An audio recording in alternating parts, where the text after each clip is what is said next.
Bonjour à tous, je vous fais une petite vidéo vite fait, j'enlève mes lunettes parce que ça brille, pour vous annoncer que ça y est, c'est fini. J'ai traduit le Rig Veda en français, en anglais. The job is done. Vous pouvez le trouver, vous pouvez trouver ça sur version papier, sous forme de bouquin, dans n'importe quelle bonne librairie. Sous forme PDF sur mon site rigveda.fr, vous téléchargez, c'est gratuit, c'est cadeau, allez. Bon, que voulais-je dire? Alors, à l'occasion de cette traduction, au départ, c'était pas fait pour... j'avais pas d'idée particulière, je voulais simplement le traduire pour comprendre un peu mieux, puisque toutes les traductions que je lisais ne disaient pas la même chose. Non seulement dans l'interprétation, mais même la traduction mot à mot, littérale, etc. J'ai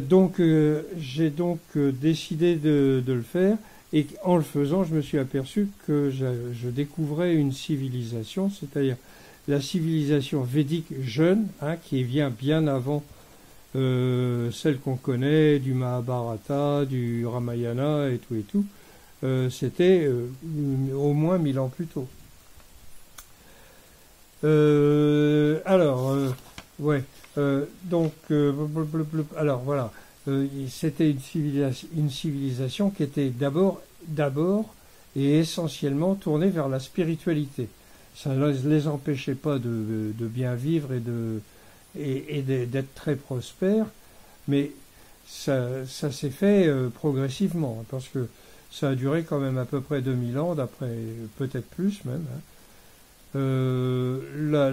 Et la période la plus ancienne, on n'a pas grand-chose comme indication, mais enfin on arrive à comprendre. Donc ça a démarré. Ils avaient leur vie était plutôt pastorale, plutôt alors pas nomade, faut pas non plus exagérer. Mais ils étaient installés sur la Sarasvati, sur les différentes rivières, et ils pratiquaient un sacrifice.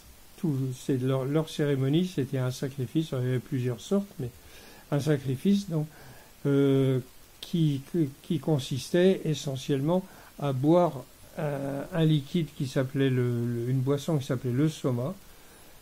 Qui était faite à base de psilocybine et d'eau et de lait. Voilà.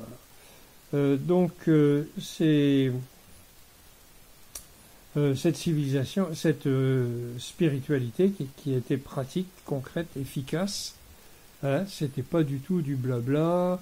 Il n'y avait pas il faut croire, il faut avoir la foi. Tout et tout, non, tout ça, ça n'existait pas.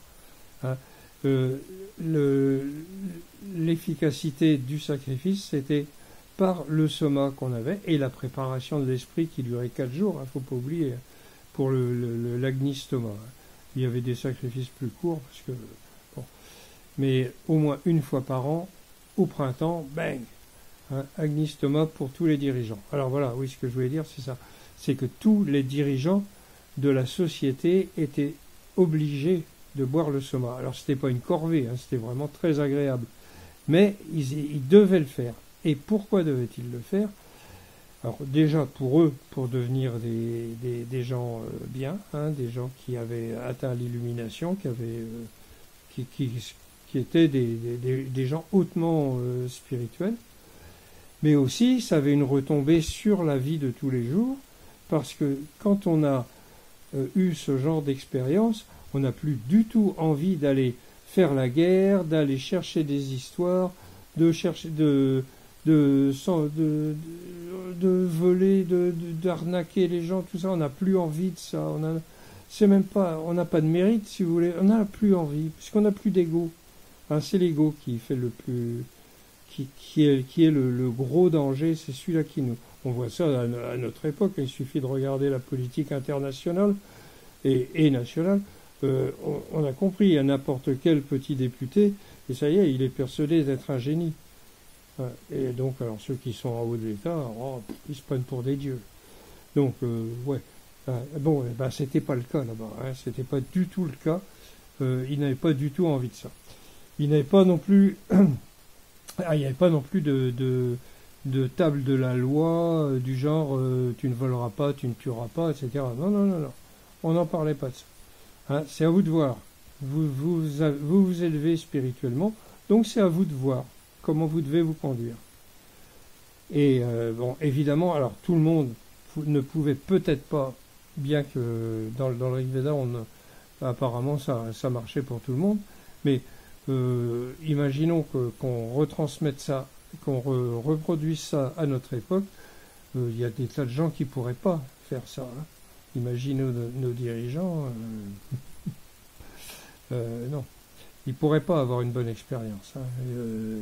Ils auraient ce qu'on appelait dans le temps un bad trip. Et cela, non, non. Dégagé. On n'en voulait pas. Bon, alors, ah oui, parce que donc le soma, ça donc dissout l'ego et ça vous rend pacifique. Vous n'avez plus envie, vous n'avez pas envie d'aller faire des histoires, vous n'avez pas envie. Non. Voilà. Donc, c'est pour ça qu'on dans les ruines qu'on a trouvées, on n'a pas trouvé d'armes de guerre, ce qui nous fait dire qu'il n'y avait pas d'armée. Parce qu'on n'a pas trouvé de cuissardes, de boucliers, de casques, de toutes ces choses qui font que c'est une armée. Surtout à l'époque. Pour les boucliers. Parce que pour maintenant, ça ne servirait pas à grand chose. Donc voilà, hein, c'était une civilisation pacifique. Il n'y a pas de guerre, il n'y avait pas de palais, il n'y avait pas de trucs à la gloire, de machin, des statues, des pyramides, des panthéons, des arcs de triomphe, des tours Eiffel, tout ça. Il n'y avait pas tout ça. Hein. Alors on n'avait rien à prouver aux autres, on se contentait de vivre simplement et spirituellement. Et spirituellement, ça ne veut pas dire religieusement, hein, attention, ne pas mélanger les deux. Dans la religion, vous devez croire à un Dieu, vous devez avoir la foi, sinon vous allez retirer en enfer. Là, vous n'êtes pas à croire ou à ne pas croire, la question n'est pas là. La question, c'est que vous faites l'expérience, et puis après, vous savez ce que vous devez faire, comment vous devez vivre. Voilà, voilà.